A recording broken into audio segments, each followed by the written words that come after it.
अस्सलाम वालेकुम नाज़रीन, मैं हूं आपका मेज़बान फ़याज़ वलाना और आप देख रहे हैं फ़याज़ वलाना ऑफ़िशियल यूट्यूब चैनल। नाज़रीन, मेरे साथ शरीके गुफ्तगू हैं वाशिंगटन डीसी से पाकिस्तान के सीनियर तरीन सहाफ़ी जनाब शाहीन साहबाई साहब। अस्सलाम वालेकुम सर। सर, आपको भी सलाम और आपके देखने वालों को भी मेरा सलाम। बहुत शुक्रिया सर। आपके ट्वीट तो हम देखते रहते हैं, लेकिन मसला ये है कि आपके ट्वीट पाकिस्तान में लोग नहीं देख पाते। हालाँकि इस घंटे अच्छा, में नहीं, कहीं न कहीं पहुँच जाते हैं, लोगों का रिएक्शन भी आता है, लेकिन वो ज़ाहिर है जब फायरवॉल उन्होंने लगाई है, तो जी। इतना ज़्यादा नहीं है, लेकिन तकरीबन 50% तो फ़र्क पड़ा है बहुत। ये तो मुझे भी अंदाज़ा होता है। तो आपकी इत्तलात, आपके ख़यालात लोगों तक पहुँचते रहते हैं और हम भी कोशिश करते हैं कि अपने हर दूसरे प्रोग्राम में कम से कम आपका ट्वीट पढ़ के उन्हें सुना दें कि शाहीन साहबाई साहब इस वक़्त क्या सोच रहे हैं और वो क्या कौम की रहनुमाई कर रहे हैं। आपका शुक्रिया सर। आप इसी तरह सर, लोगों को वो अपनी बताएँ। खाली ट्वीट तो नहीं है, व्हाट्सएप के भी ग्रुप्स हैं बहुत सारे, फेसबुक के भी ग्रुप्स हैं। वो हर जगह कोई ना कोई लगा लोगों के, वो फैल जाता है। ये आजकल इनको रोकना मुश्किल है। ये जो मर्ज़ी कर लें, मतलब बात एक दफ़ा निकल जाए तो फिर नहीं रुकती। जी, बिल्कुल सही। तो जी। जो मुल्क से निकल रहे हैं, भाग रहे हैं, काज़ी साहब और उससे पहले मियाँ नवाज़ शरीफ साहब, इन्होंने तो हद नहीं कर दी कि वैसे 4 दिन पहले जब आप कुर्सी पे बैठे हुए हैं, तो आप लोगों को डिक्टेट कर रहे हैं, ये ना करो, वो ना करो, मुल्क, कौम, वक़ार सारी बातें। कुर्सी से आप हटे हैं रात 12 बजे और 3 बजे आपने फ्लाइट पकड़ ली है और उसके बाद उनके साथ जो हशर हो रहा है, इस्तांबुल में सुना है वहाँ उनका कोई जूता किसी ने उन पे फेंक दिया है। अब वो आगे बार्सिलोना एयरपोर्ट या लंदन एयरपोर्ट पे वहाँ 8 घंटे हो गए हैं, बाहर नहीं निकल रहे क्योंकि बाहर लोग डोनट और गंदे अंडे और टमाटर लेकर लोग बाहर खड़े हैं और काजी साहब बाहर निकल नहीं रहे। सर, डोनट फेंकना तो मेरा ख्याल है बड़ा मुश्किल काम है, बड़ा महँगा काम है। इतने डोनट कौन फेंकेगा? जी, लेकिन फेंकेंगे लोग। देखिए, ये आप ना अंदाज़ा लगाएँ कि ये 3 घंटे के अंदर-अंदर वो छोड़ गए। इससे पहले इसका मतलब है कि उन्होंने 24 घंटे, 48 घंटे पहले से सब पैकिंग-वैकिंग करके, सब चीज़ें तैयार करके, अपनी हर चीज़ आगे-पीछे करके, सब बराबर करके, पैसे-शैसे आगे, यानी लोगों का ये वो घर-शर सब करके रेडी बैठे थे। इसी 2 जी, घंटे के 3 घंटे में, तो 3 घंटे पहले तो आपको एयरपोर्ट जाना पड़ता है आम लोगों को, बिल्कुल अगर ऐसे आप फ्लाइट नहीं हो बिल्कुल तो ऐसे ये 3 घंटे में निकल गए। इसका मतलब है कि अभी ही न्यू कि जी ये लोग हमारे साथ क्या करेंगे, जो हमने इनके साथ किया है वो लोग हमारे साथ करेंगे। और करेंगे, और क्यों नहीं करेंगे? जब आप you deserve it, you have earned it, you should face it. इनका तो हालत, ये हाल यही होना है इन लोगों का, तो सबका ये होना है। अब हम तो बार-बार, मैं तो हर जगह लिखता हूँ कि जी ये लोग करेंगे, ज़ुल्म करेंगे, ज़ुल्म करेंगे, उसके बाद जब बाहर जाएँगे तो भाग जाएँगे, जहाज़ खड़े हैं तैयार। वो अब नज़र आ रहा है सबका कि जी हर एक का जहाज़ निकलने के 3 घंटे के अंदर से तैयार खड़ा है। नवाज़ बिल्कुल शरीफ पहले ही निकल गए, उन्होंने कहा जी हमारे ये जो गारंटर थे वो गए तो हम तो पहले ही चले जाना, तो मुसीबत ना बने। उससे पहले वो नदीम अंजुम साहब थे, वो निकले, वो पता नहीं कहाँ चले गए, गायब हो गए। बाजवा साहब निकले, वो पता नहीं चले गए छोड़ के। इन्होंने मुल्क को अपना इस्तेमाल करना है, बर्बाद करना है, अपना डंडा चलाना है, और जब तक चलेगा चलेगा, उसके बाद ये मुल्क छोड़ने पड़ेगा। ये अब सोचना चाहिए लोगों को कि इनको रोकने के लिए क्या तरकीब की जाए। मगर खैर अभी तो लोग खुद भी फंसे हुए हैं। जब ये लोग आएंगे कंट्रोल में, तो फिर इन लोगों को बुलाया भी जा सकता है और इनके पीछे जाया भी जा सकता है। तो ये कोई भागने वाले नहीं है, कोई दुनिया इतनी छोटी हो गई है कि अब छुप नहीं सकते ये कहीं। लेकिन सर दूसरी तरफ अगर काजी फायज ईसा से बज़ाहिर कौम की जान छूट गई है, लेकिन जाते-जाते इस मैंडेट चोर हुकूमत ने काजी साहब की उनकी रहनुमाई से इन्होंने कोशिश की कि जस्टिस मंसूर अली शाह और जस्टिस मुनीब अख्तर शायद रिवेंज में गुस्से में आके रिजाइन कर, लेकिन वो प्लान उनका कामयाब नहीं हुआ क्योंकि सारे जजेस बज़ाहिर इकट्ठे हो गए हैं और उन्होंने कहा कि हमने अदलिया के वकार की बहाली के लिए सबने इकट्ठे चलना है। वो वहाँ उस तरह की रिफ्ट डालने में ये हुकूमत कामयाब नहीं हुई और जिस तरह प्रैक्टिस एंड प्रोसीजर कमेटी नए सिरे से उन्होंने बना दिया है और जस्टिस मुनीब अख्तर को जिन्हें निकाल दिया गया था वापस ले आए हैं जस्टिस याह्या अफरीदी।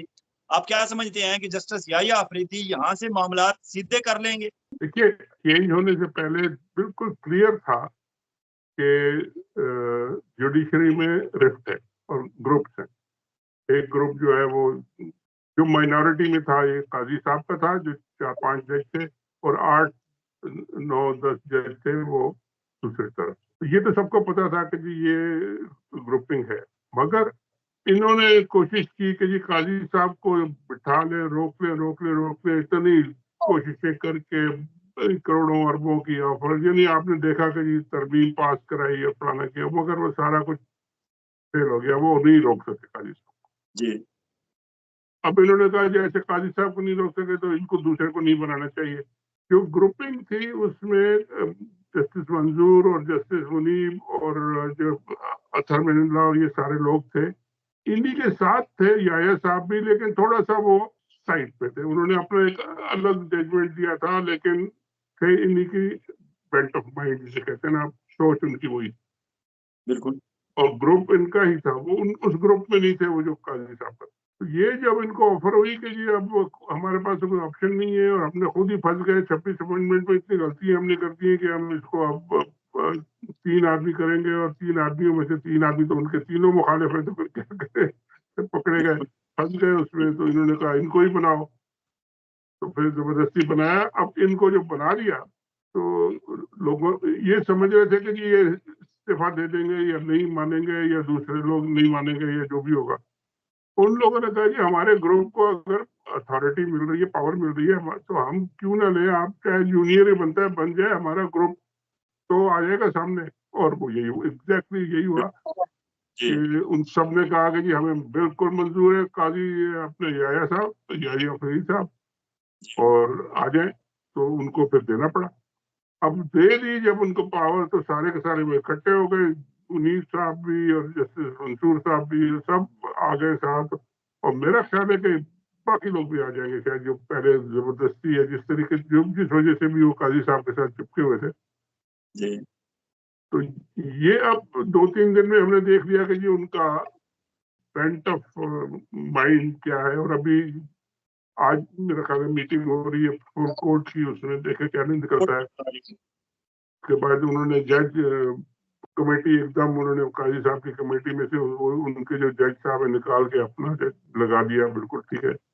उसके बाद अब नई मीटिंग बुला रहे हैं, वो कमीशन की मीटिंग बुला रहे हैं। तो ये तो इन्होंने अपना, अभी ये ट्रांजिशन चल रहा है, ये अपना ग्रिप जो नई जुडिशरी है ये अपना ग्रिप कंट्रोल में कर ले सारा, और फिर ये उस तरफ जाए कि जी अब कौन कौन से केस हमने खोलने हैं जो उन्होंने बंद करके रखे हुए थे, यानी जो अदालतों का केस है, इलेक्शन का केस है, जो ये सीटों का केस है किसको देनी है, ये सारे केस खुलेंगे और जल्दी खुलेंगे। जी। अगर ये कि वो दूसरी तरफ गवर्नमेंट ने कहा कि जी अब 27th अमेंडमेंट लाओ, जल्दी लाओ ताकि हम इनकी पावर को कट करें, ये करें, वो कुछ नहीं होता। उन्होंने एक दफा वो गेम कर ली, इतनी लंबी चौड़ी गेम कर ली, साहब ने जोर लगा लिया, नहीं हुआ। अब वो नहीं कर सकते। मौलाना साहब भी अब तो कहते हैं हम नहीं करेंगे। मौलाना साहब पे हालांकि आपको बिल्कुल 1 सेकंड भी डिपेंड नहीं करना चाहिए कि वो क्या करेंगे, आखिरी वक्त में जाके वो फिर भी वही करेंगे जो वो हमेशा करते हैं। बहरहाल, लेकिन ये कि ये बहुत मुश्किल काम हो गया कि ये भार दौड़ में 2 दिन के बाद आप अमेंडमेंट करेंगे। इन्होंने तो जाली हुकूमत बनाई, हुकूमत इनको दिलाई, इलेक्शन ही हार गए थे, और अब ये लोग लगे हुए हैं कि जी उसी जाली हुकूमत से अमेंडमेंट करें, 2/3 मेजोरिटी दिलवा रहे हैं। तो ये चलने वाला काम नहीं है। ये मतलब है लोग जितना ये करते हैं उतना लोग ज्यादा गुस्से में, ज्यादा भरे। लोग अब देखें, ये जो बाहर भाग रहे हैं लोग, कोई अंडे मार रहा है, कोई टमाटर मार रहा है, कोई तैयार बैठे हैं कि जी आए ना हमारे सामने, वो नारे लग रहे हैं उनके घर के सामने, नवाज शरीफ साहब के, जी बाप बेबी का बाबा चोर है, क्या क्या नारे लग रहे हैं वो पता मरियम का पापा, मरियम के पापा चोर है। नहीं। मरियम का पापा। तो वो ये तो होना है। और ये अभी तो इस हफ्ते में मेरा ख्याल है ये हफ्ता बड़ा क्रिटिकल है। इसमें जो मीटिंग होगी जुडिशरी की, इसमें ये सारी चीजें क्लियर हो जाएंगी, और फिर लड़ाई एक नई बैटल लाइन ड्रॉ होगी, जिसमें के कौन किस तरफ खड़ा होगा और कैसे होगा। और इसमें जुडिशरी, मेरा ख्याल ये है कि जुडिशरी इस दफा मजबूत होगी, और जो लोग पहले उनके साथ थे वो भी माफी तराफी करके इनके साथ आ जाएंगे। सर, जहां तक इन्होंने प्रैक्टिस एंड प्रोसीजर कमेटी तो क्लियर हो गई, वो तो अब टॉप सीनियर 3 की हो गई, वो याया अफरीदी, मंसूर शाह और मुनीब अख्तर, अतर मिनल्ला, आयशा मलिक, शहजाद मलिक, इनकी मर्जी की आ गई जहां अक्सरियत है। दूसरी तरफ अब इन्होंने आईनी बेंच का सरबराह जस्टिस अमीनुद्दीन खान को बनाने का प्लान किया हुआ है इस मैंडेट चोर हुकूमत ने, लेकिन उन्होंने बुलाया हुआ है इजलास सुप्रीम जुडिशियल काउंसिल का, जहां 2 रेफरेंसेस बड़े मौजूद हैं। एक रेफरेंस है जस्टिस अमीनुद्दीन खान और जस्टिस नईम अख्तर अफगान के खिलाफ, जिन्होंने बाकायदा ऑफिशियली कहा था कि 8 जजेस का जो अक्सरियती फैसला है उस पर अमल दरामद जी, इदारे ना करें। सीधा नहीं सीधा मानने ये मिसकंडक्ट का केस है उनका, उनके बिल्कुल। खिलाफ वहां रेफरेंस दिया हुआ है। अगर वो रेफरेंस की आगे बात बढ़ेगी तो नईम अख्तर अफगान और जस्टिस अमीनुद्दीन तो वहां उड़ जाएंगे। इसके बाद इनके पास बंदा नहीं होगा इस मैंडेट चोर हुकूमत के, किसका नाम देंगे नीचे से आईनी बेंच का सरबराह बनाने के लिए? अगर कोई नीचे से जमाल मंदोखेल की मिन्नत करके इन्होंने बना भी लिया तो जमाल मंदोखेल के साथ जो 4 मजीद जज बिठाने होंगे वो जज तो सुप्रीम कोर्ट से ही होंगे ना, वहां तो और कोई बंदा ही नहीं बचा इनकी मर्जी का। और मुसरत अलाली एक हैं, वो कहती हैं मैंने तो जब से मेरा हार्ट सर्जरी हुई है मैंने टेलीविजन देखना, सोशल मीडिया पढ़ना, अखबार पढ़ना ही छोड़ दिया है। वो किस तरह आईनी बेंच में जाके बैठेंगी और हुकूमत की मर्जी के फैसले देंगी? और अकेली बैठ भी गई तो 5 के जजेस में जमाल मंदोखेल और मुसरत हलाली 2 कैसे देंगे? नहीं हो सकेगा। तो ये मैच हार गए, ये मैच हार गए ये लोग। और इसमें अब ये अंपायर का ये फैसला गलत है तो ये दोबारा स्क्रीन चलाएं तो ये करें वो करें, वो सब अब काम नहीं चलते, ये लोग मैच हार गए।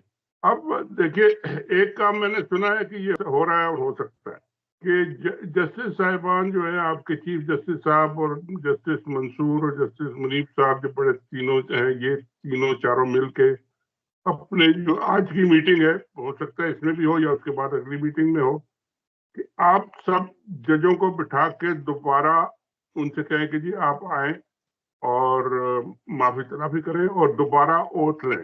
दोबारा ओथ लें कि जी हम अब आईन और कानून के साथ रहेंगे, हमसे अगर कोई गलती हुई थी तो हम उसको उसकी माफी करते हैं, हम जुडिशरी को की इंडिपेंडेंस को गारंटी करते हैं, हम अवाम के साथ रहेंगे, हम पाकिस्तान के साथ रहेंगे, हम जुडिशरी की इंडिपेंडेंस, हम आइन के साथ रहेंगे और जी, कोई कोशिश करेगा और उसकी बेसिस पे ये थोड़ा बहुत अपना गुंजाइश बना के इनके साथ चलने की कोशिश करें। और ये एक मैसेज बहुत सोच रहे हैं कि ये किया जाए कि जी इन लोगों को भी शामिल कर लिया जाए। और फिर जो है ना, ये हुकूमत जो अब कह रही है कि जी वो क्या 27 में तरमीम लिया हो या जो एक और वो कह रही चेंज कर रहे हैं कि सीनियरिटी चेंज कर रहे हैं कि जी चीफ जस्टिस के बाद जो आएगा वो अब सेकंड जज होगा और जो थर्ड, वो पुराने जो ऊपर बैठे हैं सीनियर जज वो बैठे हैं, उनको अभी किसी ने नहीं हटाया ना, वो हट बिल्कुल। सकते कोई, मतलब आपके यहाँ कोई ये जुडिशरी में तो कोई ऐसा फौज में तो है कि जी अगर आपका जज जनरल सुपरसीड हो गया तो वो चला जाता है, तो बिल्कुल। फौज में भी बैठे रहे तो अभी पिछले दिनों में जी। कि फौज में सुपरसीड हो गया, वो 2 जनरल साहब बैठे रहे, नहीं हिले। नहीं, साहिर शमशाद मिर्जा सीनियर थे ना, वो चेयरमैन जॉइंट चीफ स्टाफ एक पोस्ट पे बैठ गए। वही मैं कह रहा हूँ कि जी वो जब नहीं बने तो रिटायर नहीं हुए, तो ये जज ये वो उनको आइन प्रिंसिपल बता रहे हैं कि ये प्रिंसिपल है, कोई सुपरसीड हो जाए तो छोड़ देता है। आप लोगों के प्रिंसिपल्स क्या है? आप लोग तो हारने के बाद और जूते खाने के बाद भी बैठे हुए हैं, तो वो छोड़ते नहीं है। ये सब इनका गेम में खत्म हो, इसमें अब जो ये इस हफ्ते में मेरे ख्याल है ये लाइन सेट हो जाएंगी और ये केस दोबारा शुरू हो जाएंगे। उन्होंने कई केस शुरू कर भी दिए। उन्होंने जो सबसे इम्पोर्टेंट जो मुझे लगा, वो जो नए चीफ जस्टिस साहब ने जो बुलाया है सारे जजेस को, वो एटीसी के जजेस को, जो जो केसेस सुन रहे हैं ये मे 9 वाले और इमरान खान के और इनके, ये जो कोई भाग जाता है, कोई छोड़ के चले जाता है, कोई कहता है जी मेरे पाँव में दर्द है तो आज बेल नहीं होगी तो फिर आना, ये इस तरह के जो रोज ड्रामे होते हैं ये आईएसआई करवाती है बैठ के, उन सबको बुला लिया और उन सबको मेरा ख्याल है मैसेज क्लियर किया जाएगा कि जी अब ये आप नहीं कर सकते, अगर आपने ये किया तो फिर आपको भी कॉन्सिक्वेंसेस होंगे। उससे मेरा ख्याल है ये जो जितने केसेस पेंडिंग है इमरान खान के और बाकी लोगों के, इस पे फर्क पड़ेगा, पड़ना चाहिए और नजर आना चाहिए। तो लेट्स सी। उन्हें सर 7 नवंबर को बुलाया हुआ है एटीसी के जजेस को, और मुझे उम्मीद है कि 7 नवंबर से पहले बहुत सारे केसेस निकल जाएंगे, क्योंकि उनसे कारकर्दगी रिपोर्ट पूछी जा रही है कि हाँ बताएं आपके पास कितने केसेस आए थे, आपने क्या किया। और कायदे कानून के मुताबिक 1.5 महीने से 2 महीने के अंदर अंदर ये जितने एंटी टेररिस्ट कोर्ट के केसेस हैं ये फाइनल हो जाने चाहिए। जो कसूरवार है उसे सजा हो जाए, जो बेगुनाह है उसे रिहा कर दिया जाए। तो ये 7 नवंबर तक अभी है टाइम, ये यकीन माने बहुत सारे निकल जाएंगे दरमियान में से, क्योंकि वो उन्हें अगर पता है कि निकाल दें, जिसको छोड़ना है छोड़ दे, मतलब फिर एक लीगल कॉन्स्टिट्यूशन कानूनी बेस में फैसला करना कि जी आपका ये केस बनता है, ठीक है, आप को हमने सजा दी, आप जाए अपील कर जो भी करना, बिल्कुल और नहीं बनता तो छोड़े। ये लटकाना जो है ना, ये जो इनके कहने पे पीछे कर्नल बैठे हुए हैं, कर्नल साहब अदालत के पीछे, और वो कहते हैं ये करो वो करो, फलाने को पकड़ो ये करो। ये पूरी आईएसआई, पूरी एमआई, पूरे पाकिस्तान में कोई काम नहीं कर रही, सिवाय सेमिनी के पीछे भागो, उस एमपी को पकड़ो, इस केस का ये करो। सारी दुनिया का काम छोड़ के उन्होंने ये किया हुआ है, और इसमें भी बुरी तरह हार गए सर। कुछ साबित हुआ है कि जी आसमा जहांगीर साहिबा ने जो कहा था इनके बारे में वो बिल्कुल सही था। तो ये अब नई एक सिचुएशन मेरे ख्याल आ रही है, और इसी दौरान में मेरा ख्याल है ये अमेरिका का इलेक्शन भी आ जाएगा, और उसमें जो मैसेज आएगा तो वो फिर बहुत मैसेज कैरी करेगा। यहाँ के एमपीएज और एमएनए जो है, जो मेंबर्स होते हैं, वो बाकायदा पहले एक 300 350 लोगों ने लिखा था, अब 60 लोगों ने लिखा है। 20 लंदन के एमपीएज ने भी लिख दिया, जो एमपी उन्होंने भी लेटर भेज दिया। तो ये एक मूवमेंट इंटरनेशनल भी बढ़ रही है कि जी ये अब एक्सेप्टेबल नहीं है, इसको आप खत्म करिए बकवास। तो देखिए सर, कल इलेक्शन है सुप्रीम कोर्ट बार एसोसिएशन के भी और पाकिस्तान के बाकी बार्स के भी, और वहाँ मुनीर काकड़ जो पीटीआई के और अहमद खान ग्रुप के हमायत याफ्ता हैं, वो बहुत बड़ी मार्केट है अभी तक।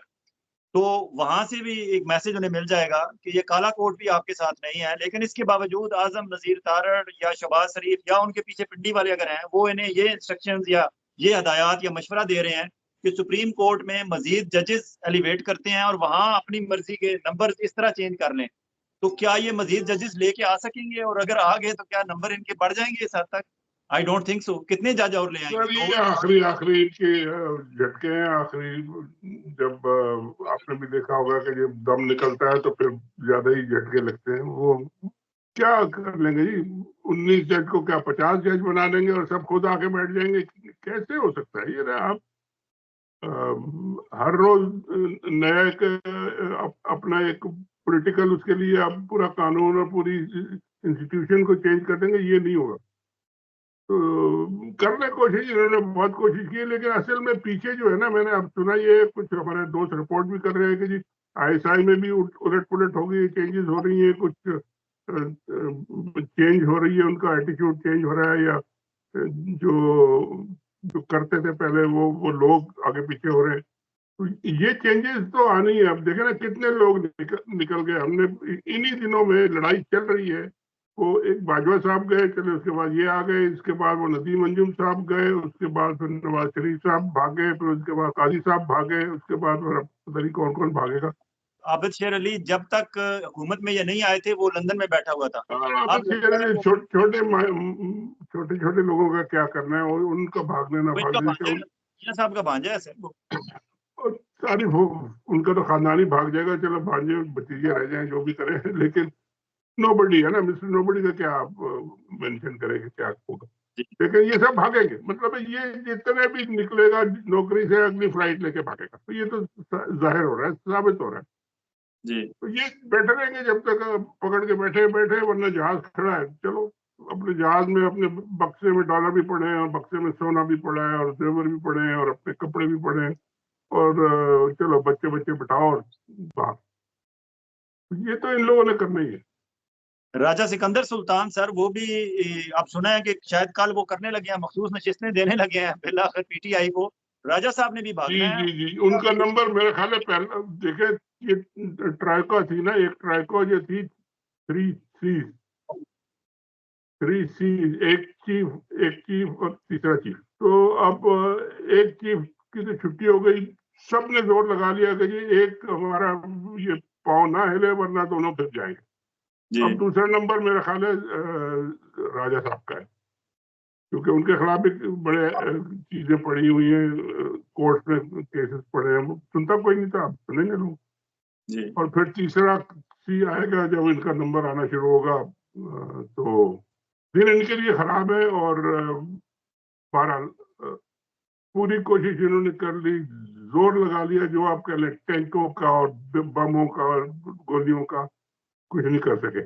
लोग जहाँ खड़े हो जाएं सर मिलके, और लोग जितना ये जोर लगाते हैं उतने ज्यादा खड़े होते हैं, और उतने ज्यादा शिद्दत के साथ। अब वो खौफ तो हट ही गया ना, निकल ही गया खौफ। तो ये लड़ाई अब आगे चल रही है और अच्छी तरह जा रही है। सर, मियां नवाज शरीफ साहब को पहले निकलने की इजाजत नहीं मिल रही थी। उन्हें खतरा था उनसे कि ये बाहर अगर लंदन चले गए, लंदन की आज़ाद फ़िज़ाओं में पहुँचने के बाद इन्हें वो पुराने दौरे ना पड़ने शुरू हो जाएँ कि मुझे क्यों निकाला और मुझे क्यों बुलाया। अब मियाँ साहब की किसने गारंटी की होगी कि नहीं जाने दें इन्हें, ये नहीं बोलेंगे एस्टेब्लिशमेंट के खिलाफ? सर वो गारंटी देने वाले ही भाग गए तो फिर कौन गारंटी देगा सर? वो अब जाके करेंगे जो भी करना है उनको, वो अब फौजियों को गालियां देंगे, सीधी बात करें ना। गारंटी वारंटी गारंटी तो थी काजी साहब की।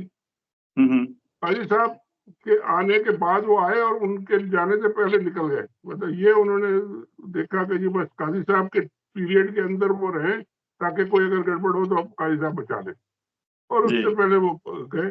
तो गारंटी वारंटी वाले तो गए, अब कोई गारंटी वाला तो है नहीं। अब पीछे फौजी जो है अब ये जाके गालियां देंगे फौजियों को और ये मुसीबत बनाएंगे अपनी बेटी के लिए भी और उनकी हुकूमत के लिए। वो उनको कोई फिक्र नहीं करता, उनको कहेंगे जाओ यार तुम कौन लोग।